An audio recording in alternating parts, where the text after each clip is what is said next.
Good morning student. Class 9th maths हम कर रहे हैं चैप्टर नंबर 7 और आज इस वीडियो में हम सॉल्व करेंगे 7.4 एक्सरसाइज का क्वेश्चन नंबर 6। क्वेश्चन नंबर 6 आपके पास गिवन है, show that of all line segments draw from a given point not on it. हमें ये प्रूफ करना है कि जो ऑल लाइन सेगमेंट के पॉइंट्स है वो कहाँ पर है, इस पर नहीं है। The perpendicular line segment is the shortest, मतलब जो परपेंडिकुलर लाइन हो रही है वो कैसी है, छोटी है। तो देखिए solution. First let L be a line segment, मतलब सबसे पहले हमने क्या ले ली, एक लाइन ले ली। ये दिख रही है एक लाइन, इसको हमने नाम दे दिया एल। एक लाइन ले ली L, be a line segment and be a point lying on it. इस पे एक पॉइंट ले लिया हमने बी। आई होप आपको क्लियर हुआ। क्या क्लियर है? सबसे पहले एक लाइन सेगमेंट की बात हो रही है, राइट। एक लाइन सेगमेंट ले लिया हमने एल, साथ में ले लिया उस पे एक बी पॉइंट। कहाँ पर है? ये रहा ए लाइन ए बी, मतलब एक लाइन ड्रॉ करी हमने, सपोज ये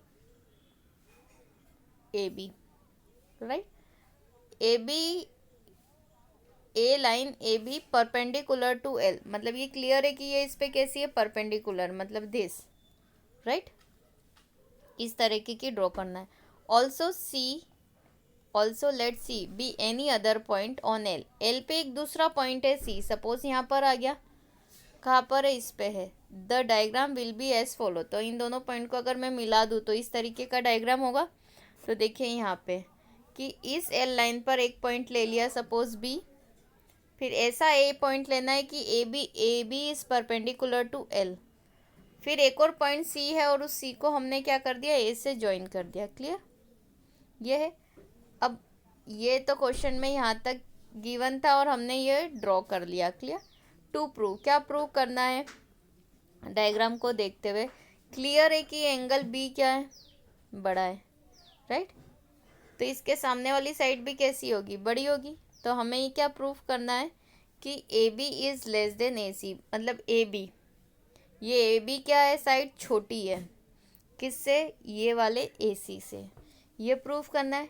तो सबसे पहले देखिए हम कैसे प्रूफ करेंगे। Proof in triangle A B C की बात होगी, right. In triangle A B C में एंगल बी कितना है हमारे पास, 90। क्वेश्चन में ऑलरेडी गिवन है कि ए बी परपेंडिकुलर है और बी अगर पॉइंट साइड एल पर है तो वो बी वाला एंगल कितने का होगा, 90 का। क्यों? क्योंकि परपेंडिकुलर बोला है। क्लियर? तो ये एंगल 90 का आएगा। 90 का बोला है मतलब angle B 90। Now we know that, हम क्या जानते हैं कि the sum of interior angles is 180। Objective में भी पूछा जाता है कि इंटीरियर एंगल्स का सम कितना होता है। इट मीन्स तीनों एंगल का सम 180 डिग्री होता है। मतलब angle A plus angle B plus angle C equals to कितना हुआ, 180। तो देखिए मैंने यहाँ लिखा एंगल ए, बी की जगह रखा 90, सी की जगह रखा मैंने एज इट इज़, और ये 180। तो 90 जब राइट साइड जाएगा तो माइनस का हो जाएगा, तो क्या बचेगा, angle A plus angle C equals to 90। Clear? ये क्लियर हो गया। Hence C must be an acute angle.